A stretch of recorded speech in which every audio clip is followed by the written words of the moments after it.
So please bear with me if the sound quality of this video is not that great. Anyways, I may or may not be stuttering a lot in this video, so I apologize beforehand. And I have no idea how long this video is going to take. Again, for that I apologize. I just kind of wanted to talk about how mentally stressful the trucking industry really is. It's just kind of my honest opinion. And again, many other drivers will not share the same opinion that I do. This is solely based off what I have experienced in almost 4 years of being a trucker that I have. And I'm not trying to dog on the industry at all by any of this. I'm not trying to praise it or anything like that. Because for a lot of people, it works. For some people, it doesn't. And a lot of people, for me, like people, and a lot of people like me, kind of meet somewhere in the middle. For me, well, the company that I drive for now, I'm going to start off with that. And then I'm going to kind of bring up my prior experience about other companies that I worked at. I'll go ahead and name those ones, but the current company that I drive for now, I'm not going to bring up them into this video because I still work for them. I don't want to be held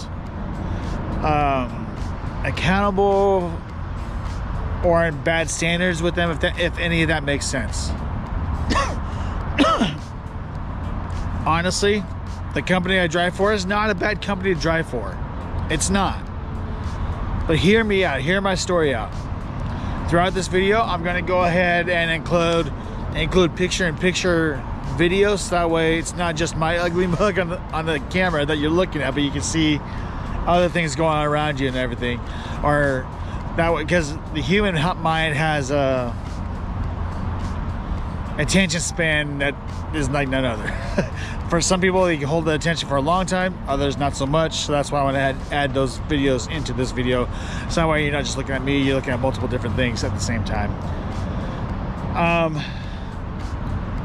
When I started becoming a driver, when I first got my CDL in the summer of 2021, pandemic was near the end, and it was like the middle of the pandemic, if not near the end of the pandemic.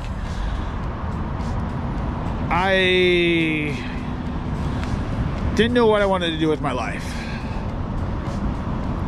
I hate to say that, but I'm coming to terms with it finally. Because at the time, at the beginning of the pandemic, I was working 2 jobs just to help make ends meet. My wife was working a job, so between the two of us, we were working 3 jobs. We were just barely scraping by. Barely. Anyways, I was a local delivery driver driving a Ford F-150 around for Ewing Sprinkler Supply. Nationwide company based out of the Phoenix, Arizona area. I was a little truck driver for them, delivering to local spots. I had gotten that job in August of 2019 is when I first started working there. And I worked there, well, I'm pretty sure you're getting to know the time frame, August 2019, shortly before the pandemic happened. I guess officially the pandemic hit America, officially, if you want to say that. Started in March 2020. That's about when a lot of places started closing up a little bit. I wasn't really too worried about it because I really didn't know much about COVID or what it was or anything like that. So I claimed ignorance on that. And that's on me. So April 2020 comes around. I heard my other co-workers talking about the COVID and what that was and stuff like that. So I'm a little bit of an introvert, but I like to say I'm an extroverted introvert. I'm an introvert by nature. I don't like going up to approach people randomly and talking to them. But the extroverted part of me says that there's an obligation for me to be extrovert. So that's why it's easy for me to talk to people. It's sometimes easy for me to do these videos. But preferably, I keep to myself. Usually only like to talk to people that I personally know, usually family and very close friends. And that's just about it. So anyways, while at work, I would vaguely hear about this COVID pandemic going on, that we have going on in the world. But I was in the office just kind of minding my own business, because that's what I prefer to do. If I didn't have to talk to people, that's how I kept it. Unless I was needed for something, I usually kept myself and kind of stayed in my own little area, stay in my own head and stuff like that. Anyways, I got let go from that job, and my second job was working part-time at a McDonald's, just to try and help make ends meet. Embarrassing, yes, being someone in my mid to late 30s, working a fast food joint that teenagers work at. Embarrassing, yes, but I was trying to make ends meet because I had 3 kids, and all 3 of them had special needs. I would do anything to help provide for them, to help take care of them, anything. They're my kids, I love them to death, and I want to be there for them, and I would do anything to make sure that my wife has what she needs and that she feels loved from me too. Those are my main goals in my life. Hence the reason why I was working 2 jobs, one of them being McDonald's, because my delivery job was not making a lot of money. Hence working part-time at a McDonald's to help make ends meet. Anyways, I got let go from that job, and I found out that I could still file unemployment from the whole COVID relief package thingy that was going on, that President Biden had signed into law. So I was told I am eligible for that as long as I report the hours that I did work at McDonald's and a rough estimate of how much I made that week. And at that time, I was working about 40 hours a week. When I lost my delivery job, I was working 40 hours a week there. Then I was working an additional 15 to 20 hours a week at McDonald's. Rarely saw my wife, rarely saw my kids. In and out, boom, boom, whenever I was home. And then I only saw them outside. The only time I ever saw them was during the weekends. So I was doing the 15 to 20 hours a week at McDonald's again, and then collecting unemployment because I got that pandemic benefits boost. So I got that extra, I think it was like $250, $300, I think it was a week from that. And weirdly enough, doing that, I was actually making more money doing that, working part-time at McDonald's and filing unemployment claims, as long as I was reporting what I was working, or the hours I was working and the money I was making at McDonald's. Then I was good to go. Anyways, later on, and yeah, obviously I had to apply for jobs in order to keep my unemployment going. I had to apply for at least 3 to 4 jobs a week and report that every time I filed my unemployment claim. Towards the end of the pandemic, I was talking to my mom. I was like, I don't know what I'm going to do with everything. I'm just so stressed out. I'm depressed. I don't know what I'm going to do.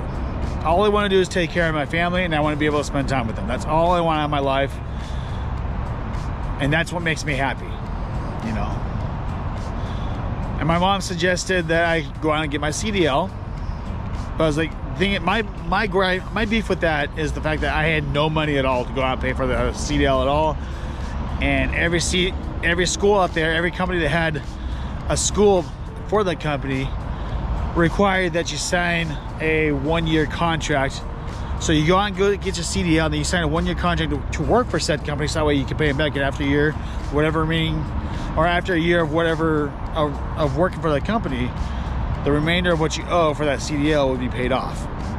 I think the grand total would be about $6,000 or $7,000 total for a 1-month course, and then actually getting your CDL. So I wasn't able to, I didn't see how I was able to afford something like that at all. So she actually told me about something like a different program that I could use that I was not aware of that I can use.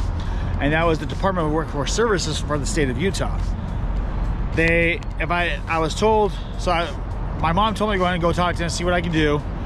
I'm close to my parents, if you can't tell already. I'm really close to them. I love my parents to death. Even though we live in different states, we talk every single week. Let my kids talk to their grandparents. Got it made. I love my parents.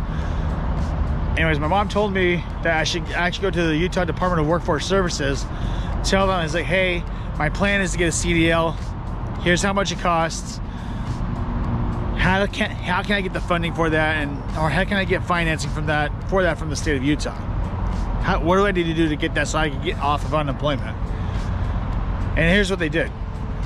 They told me they needed to find a place that actually has the CDL training, how long the course would be, how often I would be going to class, and how much it would cost in the end, and when that payment is due. Those are like the 5 things that they needed to know. So I went around and I found a school in Lehi, Utah, Mountain Land Technical College. I found out they have a 1-month-long course where you're there for 8 hours a day, and then the first week you're in there studying the manual, going out to get your permit, your CDL permit, which is still legally a driver's license too. So I still had my legal personal driver's license, my Class D. That allowed me to drive my own personal vehicle and stuff like that. Even though it was a paper copy, they voided my old plastic license, but that paper copy was still a legal driver's license for me to use. It was only permanent as pertaining to like a CDL, a commercial driver's license. That's what that was. So, and that's what the whole first week consisted of. The next 3 weeks, the next 2 weeks, 8 hours a day, Monday through Friday, we were just driving a manual truck everywhere. And it's we had one other student there that was taking the class with me. She was driving for about 4 hours, getting used to driving a manual, getting used to how a semi-truck worked, and then the last 4 hours would be me driving. And it was like that for 2 full weeks. And the last week we did 2 days of driving, and then the Wednesday we had to do a pre-trip test, drive test, and then we had to do a post-trip test. And if we could pass all 3 of those, we passed the class. But if we failed any one of those, we would have the chance to come back like 2 days later to do that test. And that's what happened to me. I failed the pre-trip because I wasn't sure exactly what I was looking at. Car parts, because during the course I wasn't really taught what each part was. We didn't, like, doing a pre-trip and a post-trip wasn't very vital to it at the time. I was staying close, and the teacher said I failed to teach you guys that. My mistake. It was okay, because he would mostly have us driving around, and that's what the majority of the class was. But second time it came around, I studied my butt off for those couple days. So I failed the test that one day, but we ended up going home, and they let us, I studied my butt off for the rest of the day about what the pre-trip and the post-trip test was. And then all day on Wednesday, I studied my brains out to figure out what the rest of that. I still had to go to class the next day, even though we didn't really do anything. Got that done, and then on Thursday, took the test again, and I passed it. And after that, I continued to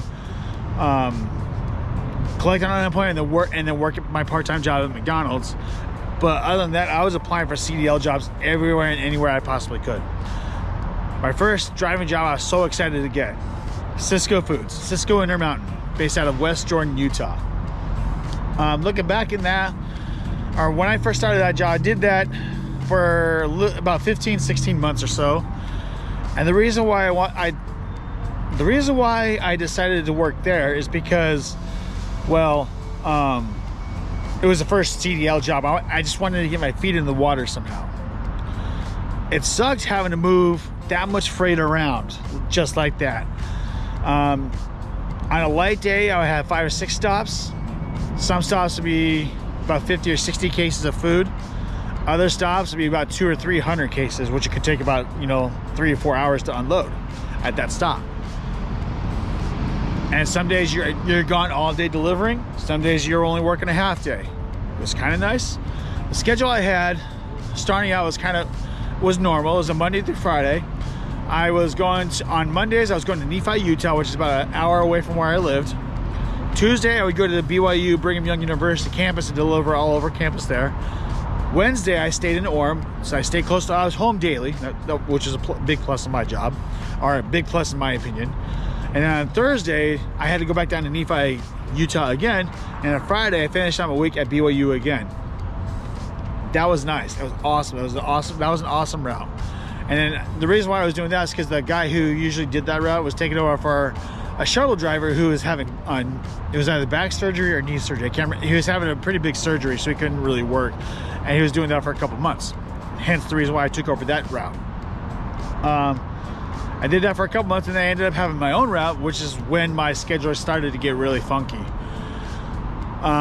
For the first 3 to 4 months I was doing that route, I had a helper because every single day I had about 15 to 1600 cases to do, which is a lot of unloading to do for one person.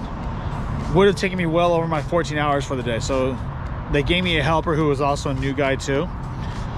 But my schedule is weird. I had Sundays off, worked Monday and Tuesday, had Wednesday off, and then worked Thursday, Friday, Saturday. I was getting about 60 to 65 hours of work that week, 60 to 65 hours that week out of the 70, which was nice.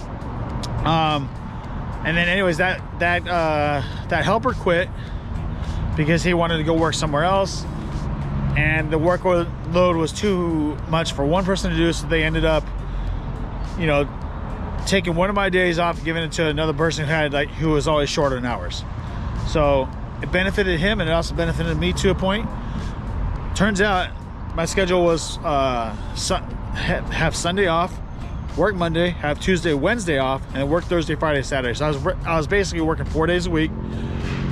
And once I had that Tuesday taken away from me, I dropped down to about 50 to 55 hours. So I dropped 10 or 15 hours of pay, which ate into my paycheck a lot. So for the first month or so of doing that, I would go in on a Tuesday and help another driver, so that way it was helping that driver have an easier workload, and then that way it was giving me more hours. That put me back up to about 55, 60 hours a week. So nice little bump. Anyways, once the workload started lightening up for all the drivers, there wasn't enough incentive for me to go help that extra person on the Tuesday. So I was back to working just Mondays, Thursdays, Fridays, and Saturdays, just those 4 days. So with that being cut into my paycheck, I decided, I think I'm gonna go ahead and move on with my trucking career. So before quitting Cisco, no, I didn't talk to a single person about this. I did not let a coworker or anything like that know. My wife knew, and I think my parents knew that I was looking for a different job, just to, possibly put in more hours and make more money. So my second job was working at the Hub Group, where I would go to the Salt Lake City Union Pacific Rail Yard to go pick up loaded containers, take them all around the Salt Lake City area. And once I got my layover card, which paid for hotel stays from the company, they started sending me up to Nampa, Idaho. At first, I hated going up to Nampa, Idaho, because I did not like going to Idaho at all. That's a whole different story. I'm not going to get into that, but eventually it started to grow on me. Realized that there's one little part of Idaho that I just could not stand, but for some reason I thought that was all of Idaho. But the more I went up to Nampa, Idaho, which is a suburb of Boise, Idaho, the more I loved going up there, and the more of that I wanted to go do. So layover cards, my time as a truck driver, I'm only allowed to be on the call for 14 hours, but I'm only allowed to drive for 11 of those hours. But I would have to take a half-hour break after 8 hours of driving. So I went up to Nampa, Idaho, dropped off a loaded container, picked up an empty one, and there was a Walmart right next to the Amazon facility that I was delivering to. I went there. So by the time I got to the Amazon facility and I got hooked up to my empty container, I only had about an hour left of drive time before I had to take a break and give myself the additional 3 hours I was allowed to drive. So what I did is that once I hooked up to my empty, I went to the Walmart facility that was not even a half mile away, parked back in the trucking area, and took a half-hour break. Walked around Walmart for a little while, gave me the 3 hours, and then I had enough time to drive all the way down to Twin Falls, Idaho, 2.5 hours away, 3 hours away almost. By the time I parked there, I had about a half hour, 45 minutes left of drive time, on duty time. So I would do my post trip, parked at the hotel there, checked in. Next morning, I had to take the empty container and drive all the way to Idaho Falls. From there, or from Twin Falls over to Idaho Falls, and my truck was about a 2.5 hour drive, because my truck was governed at 65 miles per hour. That schedule, I did that from Tuesday through Saturday. making 2 round trips to Nampa, and I had 1 extra day just to do a whole bunch of local stuff, which, you know, I enjoyed. That one was that job was $11 an hour plus like $20 per load I would do.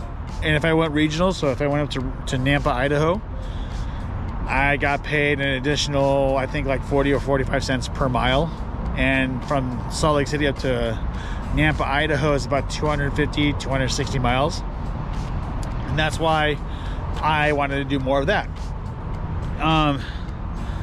So I did that for about 10 months when I decided, you know what, I should probably move on to a new job. So I started putting in more applications elsewhere, and then I started driving for Schneider Logistics, which was doing the exact same thing, going to the same Union Pacific rail yard in Salt Lake City, picking up loaded containers and bringing them to the Salt Lake area. So it was another home daily job like what Cisco was, but I had to drive all the way up to Salt Lake City instead of just staying in Utah County. Anyways, that one was a home daily, but the plus thing for that one was the fact that it was a Monday through Friday job, so I would have the weekends off. That was nice. But the thing is, I only stayed there for 3 months because the pay was crap. The pay there was crap. I was doing about $15 an hour plus $20 per load, and it was all dropping hooks. I would take a loaded container somewhere else and then pick up an empty and bring it back to the rail yards or wherever it needed to go so it could get loaded up. So it was all drop and hook, and sometimes I would have a total of like 7 or 8 loads I did, but they would only pay me for half my loads that I did. So I'm like, nope. Once I caught on to that, I was like, you know what? I need to move on. I can't do that much more of this, and that was 3 months of that. Luckily, it was the end of 2022 when I got that one. No, it was the end of 2023 when I finished that one. I said my last day was gonna be December 30th, 2023. First day at my new job, Penske Logistics, was January 2, 2024. That is probably my favorite trucking job that I had ever had. And it was for Penske Logistics, and all I had to do was deliver those Lear truck canopies that you see in the back of like trucks, like F-150s, Ford Rangers, Toyota Tacomas, Tundras, whatever. Those little truck canopies you see in the truck bed. That's what I was delivering. Luckily, I already had my passport, because I would have to go up to Alberta to deliver. I went up to Alberta at least once or twice a month, as far north as Edmonton. The farthest north I actually ever went was Grand Prairie, Alberta, which is about a 5 or 6 hour drive past Edmonton. But that was only once. All the rest of the time I was mostly in Calgary, Medicine Hat. Every once in a while I was up in Edmonton. And I was going up to Canada once or twice. In some cases I was only going up there once a month. Some cases I was going up there twice a month. The rest of the time I was going to parts of Idaho, Montana, Wyoming, Colorado, even into Nevada, and into Southern California as well. That was my whole area that I was covering. It was a Monday through Friday job. Most of the time I was home Thursday nights. I would start on Monday, and most of the time I was home Thursday night, and then and in some cases I'd be home Friday morning, like early Friday morning. So I primarily had a 2.5 day weekend, and in some cases a 3.5, like a 3.5 day weekend. It was nice. It was a great schedule. Got paid decent money for that. I was there for about 9 months, and I was there in September of this last year, September 2024. The reason why I no longer work there, well, it was because they were downsizing. They were letting go of drivers. There were 4 of us drivers in Salt Lake City. Me, one other driver got cut. We got let go. And then a lot of the drivers in California were cut too. They were let go. I was freaking out because I did not know if it would be a good enough reason for me to go on unemployment. So I was trying to find another job as fast as I possibly could. About 2 weeks later, I'm working at the company I'm working at now, starting at the beginning of October 2024. Now, when the reason why I started working here at this account is because I saw that there were so many other job postings for this account where I would have to leave Salt Lake City on a Sunday and drive, Let me rephrase that. Let me start at the beginning. I saw a whole bunch of job postings for the Dollar Tree account, which is up in Ridgefield, Washington, which is about a half hour from where I'm at right now in Troutdale, Oregon. Anyways, so the recruiter calls me up, gets some information from me, and then he asks if I had any questions. And I told him that I need to have the weekends off. Because before, when I was working at Schneider, my wife had gotten a job at Planet Fitness, the one right up the road from where we live, where she would only work on the weekends. It worked out just perfectly because I was not making a whole lot of money working at Schneider, and that's why she wanted to go work there. When I was working at Penske, I made a lot more money. I got to the point to where it was enough money to where her paychecks were just supplemental to my paychecks, and she just kept working there because she loved working there, and I wanted to make that possible for her, you know. And then so when the recruiter at the company I work for now, yes, like I said, it's the Dollar Tree account. I'm not going to say the company name that I drive for, but I deliver to Dollar Tree stores all, you know, here in Washington, Oregon, and in Utah. Anyways, the recruiter called me up. I talked to him. He asked me some questions, and he wanted to hire me. I asked him, like, before I officially say yes, before I officially give you a yes answer, will I or can I have the weekends off? Because my wife needs to work on weekends, and our kids have special needs, so I need to be home on the weekends to watch them while my wife goes to work. Because taking care of 3 kids with special needs, it takes a special power to do that. My wife has to do that throughout the entire week, Monday through Friday. She has to be there for them, make sure that she's there, they have what, and that way she can give what they need, and she needs to be available for them. So her going to work on the weekends, it's a stress reliever for her. It's a way for her to get out and help take care of her mental health, take care of herself, and that way she feels like she's financially contributing to our family. I have nothing against that. I want to make that possible for her. Oh, but Shiner Dog, when are you going to be able to spend your time with your wife and your kids? We make time. Nothing to worry about. That's why I asked her to have the weekends off, because when she gets home, the kids go to bed, we watch a movie, we just talk, we chit chat about how our day went, what our kids did. I gave her like an update about what happened with our kids. She tells me stories from about what happened at work. So we make things work. And throughout the day when I'm at work, we use Marco Polo, which is a video text messaging type thing. You know, I hit record, speak my message, record. It's like a little video message I send to her that stop. When I hit the stop record, it automatically sends it to her, so that way I can keep my hands free and I don't have to text or anything like that. So that's what we do. So that's how we contact each other, and that's how we talk to each other. And then the recruiter said, "Oh yeah, you're gonna have weekends off, no problem whatsoever." Okay, cool, awesome. And then he gave me the time of when I needed to be in Salt Lake City to do orientation, which is a 1 week long orientation. I was like, okay, no problem. And he's like, since you already have your CDL, you're basically getting paid for a full 40 hours to sit around and do nothing. I was like, okay, cool. He's like, you have to be in class like for like a total like 1 to 2 hours a day maybe, but it's not all at the same time. Maybe 3 hours total, but it's not all at the same time. I was like, well, what do you mean? He's like, you have to report to class like 8 a.m. on, you know, Monday, Tuesday, Wednesday, Thursday, and Friday. Be there for an hour and then be back at like noon for another 1 hour class. I was like, okay. And then on some days you'll have like a 3 o'clock class. That's like 3 days, like Monday, Wednesday, and Friday was like a 3 class day, whereas Tuesdays and Thursdays were just 2 hour classes. And they had a place for me to stay there, so I didn't have to keep going back and forth, because Salt Lake City is about a 45-minute drive from where I live, and they had a place for me to stay there. So I was like, hey, can I get a bed? Yeah, they checked me in, and no cost for me. So I was like, okay. And I would always keep in contact with my wife, send her Marco Polo, send her text messaging. You know, we would keep in contact with each other, you know? And throughout that entire week, everybody I talked to, instructors, other people who were taking my fingerprints and filling out the rest of the application for me, taking samples for drug tests and stuff like that, they every single one of them, I asked every single one of them, will I have weekends off? Just because I wanted to make sure. And also when I applied for the job, even that job posting said weekends off. Doesn't say that now, but I'll get to that. And they're like, oh yeah, no problem. As long as you talk to your dispatcher, talk to your fleet supervisor, let them know that you need the weekends off. Yeah, they should give you there should be no problem at all. So I was like, okay, cool, awesome.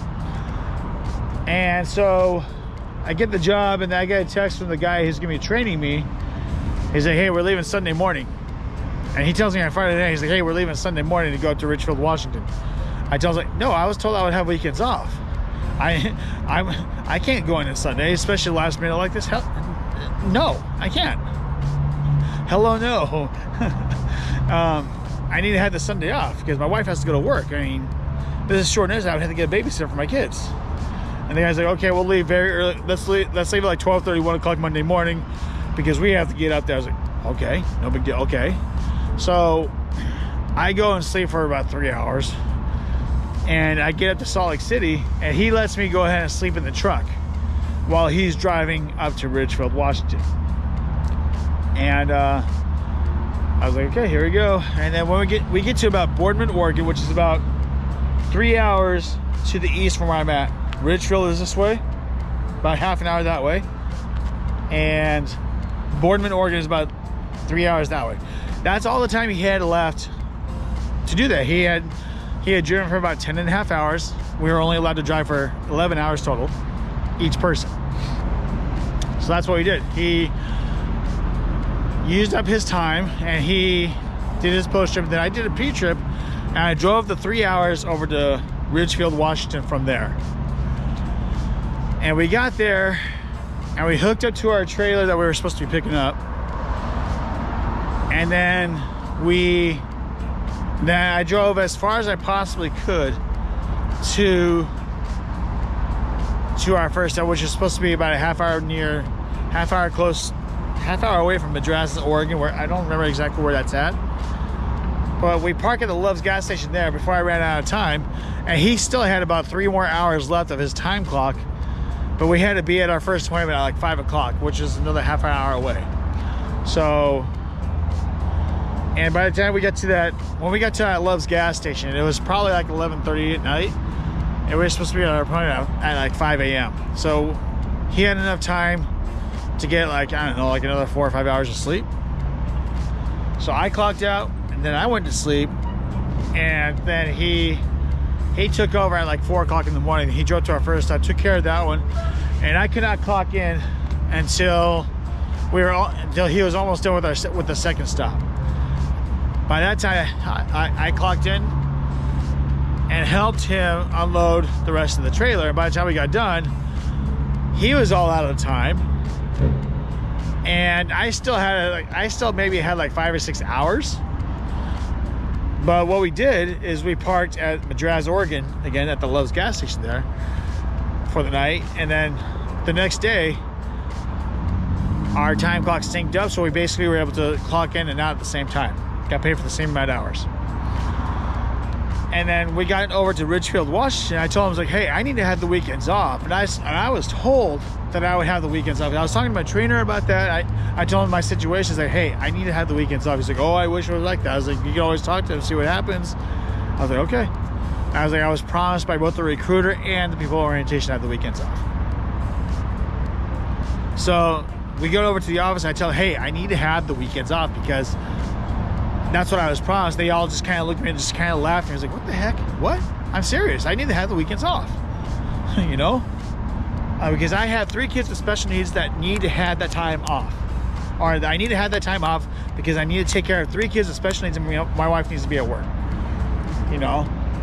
Like, oh no, you need to be doing 2 loads a week. And I was like, no, I can't always do that. Is it possible to like 1 week I can have like the weekends off and then the next week I can do the 2 loads? Oh no, you need to do this every week. So it really made me angry. Still trying to fight with them sometimes about it now. But since I've worked in a lot of cases, this has worked out for me. Because like the way they have it is they want me to, in order for me to do a Tuesday Oregon/Washington load, I have to leave early Sunday morning. Drive to Boardman, Oregon, stay there for the night, and then on Monday morning I have to drive to Ridgefield, Washington, pick up that load, and take the rest of that day, just drive to wherever it is I need to go to make my deliveries for that day. And then at the end of that day, once I'm done making the deliveries, that Wednesday I have to drive back over to Ridgefield, Washington, drop off that empty, and pick up my load, and then start heading back down to Utah. I could get as far down, like on Wednesday, I get as far as Baker City, Oregon, which is about, I want to say about 5 or 6 hours from here. And then Thursday, I'm driving the rest of the way from Baker. There have been some cases where I've been able to make it to Twin Falls, Idaho, but Baker City is mostly where we go. So I get to Baker City, and then from Baker City to wherever my first stop is would be about 8 or 9 hours back into Utah. Park there right by the store for the night. Can move my camera now. But yeah, I'd stay there for the night, and then I would park there, and then Friday I would do my deliveries. And most cases for me, I've lucked out to where the stores are really slow, especially my first store and what would be my last store. I would get to the point like every 2 weeks I would have it to where I would get my stops on Fridays done, but I would not have enough time for me to get back to the CR. I would not have enough time to get back to the yard in Salt Lake City. The yard would be about 20-30 minutes away, but I would literally only have about 10 or 15 minutes left of my time clock of my 14 hours a day. So I would not be able to do that. So the next morning, which would be a Saturday, my wife doesn't have to start work until like 10 or 10:30 on weekends. So I got a little bit of wiggle room there. But like the next morning, once my 10-hour reset is done, I would start, and then I'd do my pre-trip, drive back to our yard in Salt Lake City, do a post-trip, clean out my truck, clean it up and everything, do one last check of my truck, and then be done on Saturday morning by about 8:30 or 9 o'clock. And once I get done, because like once I'm done there, I would literally only have about 5 or 10 hours left of my 70-hour time clock, which is not enough time to do anything really. So what I would do is I would send a text to our dispatcher and tell him or her saying, hey, I just got done with my route just now. I will not be able to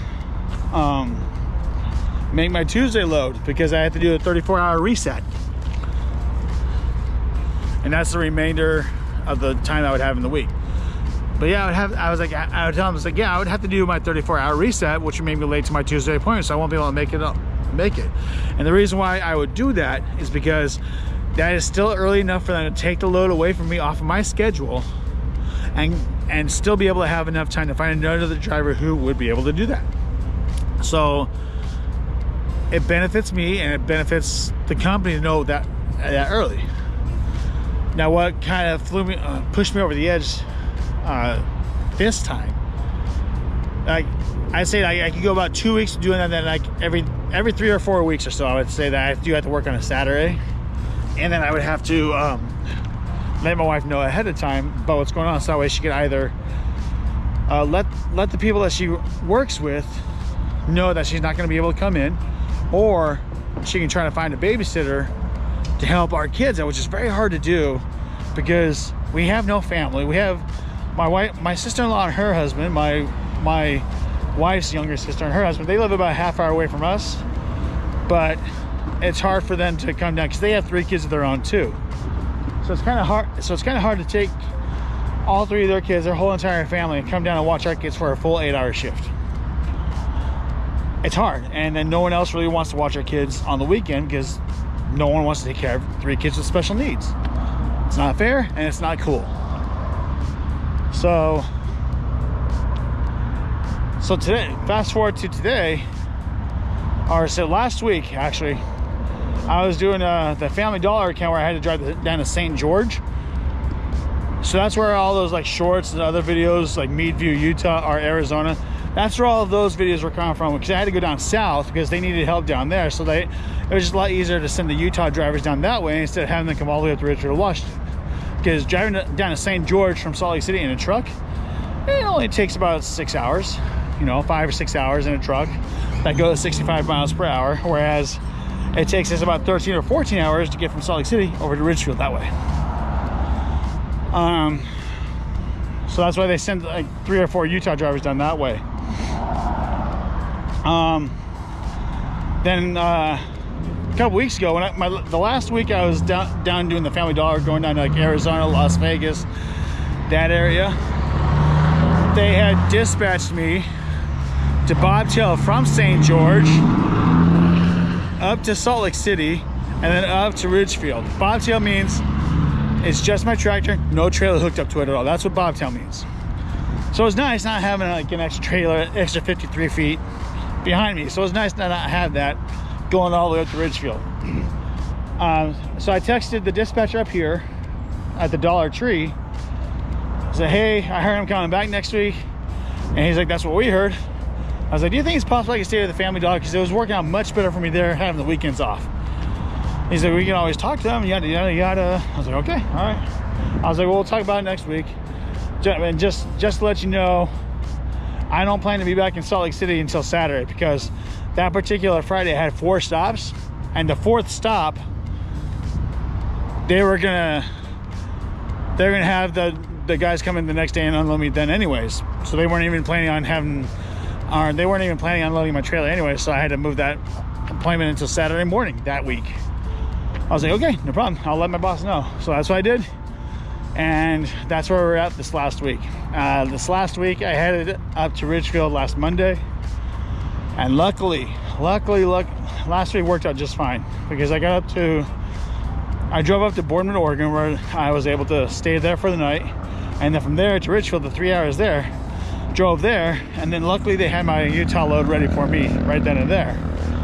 Hooked up, drove all the way down to Baker City that Tuesday, and then that Wednesday I took my time, drove down to Hebron, Idaho, and then drove down to Ogden, Utah the next day.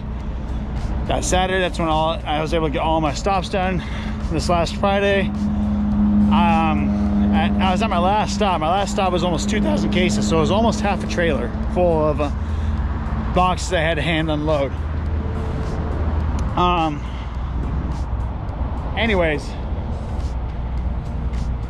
so when I got done with my last stop that Friday, I only had about 15 minutes left on my 14-hour time clock, and it would have taken me about 20 or 25 minutes to get back to the yard in Salt Lake City. So obviously what I did is I pulled forward a little bit far enough to close my doors, get all the paperwork signed, and I pulled up another, like, I don't know, 20, 25 yards just to kind of get out of the way and off to the side, and then do a post trip. The next morning I drove the half hour, 45 minutes back to Salt Lake City to get to the yard. And once I got done with that, and once I was officially clocked out, that's when I texted the dispatcher to let her know. It's like, hey, I just got back into Salt Lake City, just clocked out. I will not be able to do a Tuesday load because it's Saturday. And by law, I have to do a 34-hour reset. And like I said earlier before, if I can't leave Sunday morning to do a Tuesday load, I won't make it on time. And so I explained that to her because I think she's new at this whole dispatching thing, I mean, she's been working there longer than I have, but I think that she's new to this position. And she's like, well, let's do the math. When are you going to be able to end your 34-hour reset? I was like, I just now started it now. It won't be done until tomorrow afternoon, meaning this last Sunday, like at 4:30, 5 o'clock at night. It's like, well, if you leave then, you'll be able to make your appointment. I'm like, no, I won't. She's like, yes, you will. Why can't you? I was like, well, because if I leave at 4:30, I'm not getting to Boardman, Oregon until at least 2:30, 3 o'clock in the morning. And then I still have to do a 10-hour reset on Monday, meaning yesterday. And then that way I would not be able to leave until, 11 or 12 o'clock in the morning at the earliest. And then I would have to drive 3 hours to get over from Boardman over to Ridgefield, Washington. Not even knowing if the load is even ready yet, because sometimes the loads aren't ready right on time. So I might have to do a little waiting around. And then from there, I only had like 6 hours left of drive time. No, I only had like 6 or 7 hours left of drive time. So, and the first stop they wanted me to do was about 5 hours away from where they were over there into Oregon. So basically, if I left there on Monday to do a Tuesday load, which would have been today, I would have left Ridgefield, gotten to over there, gone to where my stop would have been. I'm not going to say where the stop is at. And then I would have had to park there for the night. By the time I got there, it would have been like 9 or 10 o'clock at night. And before doing my appointment, I would have had to do a 10-hour reset. My appointment was at 5 a.m. this morning. And all right, sorry, but I had to go take a phone call, an important phone call, like I was telling you about before. I'm back in my truck now. Sorry, I'm just trying to get some lights on. But yeah, every night we do FaceTime, and my wife was a little bit earlier than usual, so no big deal. I took a break because I prioritize my wife and my kids. I prioritize my family. But anyways, I was talking to them. I was like, the problem is, so I told our dispatcher that story about how even if I left at like 4:30, 5 o'clock in the afternoon on Sunday a couple days ago, I still would not be able to make that appointment in time, because by the time I would get to where my first stop was, then I would get there about 2 or 3 hours before the appointment, and I would still have to, like, by the time I got there, I would only have like a half hour to an hour of my 14-hour drive time, or 14-hour shift left. So I would have to take a 10-hour break, thus moving every single appointment I have for that day back at least 8 hours, 8 to 9 hours at least. And then I was still expected to be done with it, and then back into Ridgefield, Washington by tomorrow, which would have been tomorrow, to go drop off the empty load and then pick up another load, and then be back in Utah by Friday morning to do some more. And then I would be expected to have it completely done by then, and then having to have all Sunday off and then leave again on Sunday morning. I was like, how? I can't do that, you know, because I know that most people can do that. Truck drivers about 98% of truck drivers can do that schedule. That's fine. And if I was not in the situation that I am in, with all three of my kids being special needs, and my wife having to work on weekends, if I was not in that situation, I would have no problem with that schedule at all, because I would not be expected to be at home to look after my kids, and my wife can go to work whenever she would have to, whenever she could, whenever she wanted to.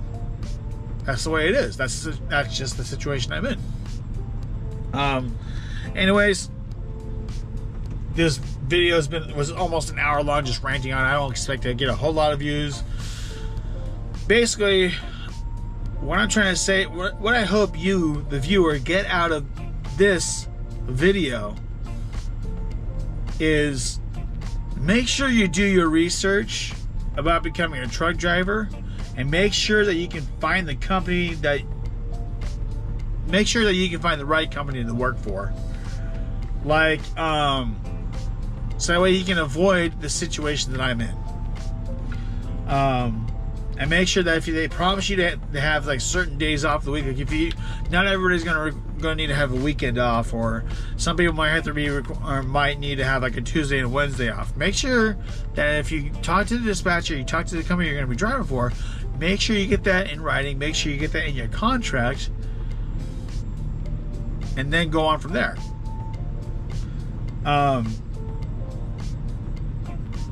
Otherwise, it's gonna be hell for you. I don't mean to cuss or anything like that in my videos, but it's gonna be hell for you. But like I said earlier on in the video, the trucking industry is not a bad industry to be in. You just gotta find the right job that pays you well and can give you the schedule that you need. And as long as you're able to provide the endorsements that companies are looking for and put in the hard work and grit for it, then it's worth it. I just have to be in a. I just happen to be in a weird situation. Uh-oh. So there's a fire truck up there. Anyways, never mind. But as long as you can find those four, as long as you can find a job that has those four things, the company usually looks for like your endorsements, whether you put in the right time. Those are like the two jobs, two most important things that jobs work for. That you work. Those are the two most important things that jobs look for. Those are the two most important things that trucking jobs look for, and so on. As long as you have the endorsements, and as long as you can do what they need you to do, it should be fine. But they also have to know that you have specific stipulations that you need to fulfill, and yet that you also have some other requirements that you need to get done. As long as you guys can verbally come to an agreement with that and get it written down on paper as part of your contract, then it works out just for you. It'll work out just fine. You should be fine. The trucking company should be happy with it, and then everything should go smooth. And I guess with this situation with the company that I'm driving for now, I should have gotten that in writing from my recruiter. I should have also gotten that in writing from my orientation representative. And now I feel like I'm in a mess, and I feel like it makes me look bad because, well, I'm a good worker. I'm a hard worker. I know what I'm doing. Once I figure out what the job is about, as soon as I figure out what the job is and I learn it well, I can do the job really well. I know that at the beginning I'll make some mistakes, and even throughout your entire job career, people will make mistakes. I'm one of them. I'm human. I will make mistakes, and I know I will. I try my hardest to avoid making the mistakes, though. But it's going to happen. So, anyways, I hope if you made it to the end of this video, I know it's a long video. I don't expect you to watch this entire thing, but again, every single little minute that you watch the videos of any of my videos, it helps me out, actually. Especially if you give me a thumbs up or even a thumbs down. If you leave a comment down below, that even helps me. The YouTube, Google algorithm really likes stuff like that. Well, it can really recommend my videos the more often that people do that. So I really appreciate all that. And also, side note, the majority of the people that actually watch my YouTube videos are not subscribed to my channel. About 93% of you are not subscribed to my channel. So why don't you go ahead and do yourself a favor and do me a favor, subscribe to my channel and hit that notification bell to get notified whenever I post a new video. At the time of this recording and the time that this video goes public, it'll probably be like a week or two later after I actually recorded this when this video goes public. I'm trying to make it to where I can have videos posted at least 2 weeks in advance and schedule them out to get released like later on in the day when more people are home. We'll see how it goes. And again, like I said at the beginning of the video, this is no way, shape, or form the dog in the trucking industry. Because if you can find the right one, more power to you. And then it works out, you'll be a lot happier, and so will your company. So, anyways, thanks everybody for watching. I'll talk to you later. Until the next video.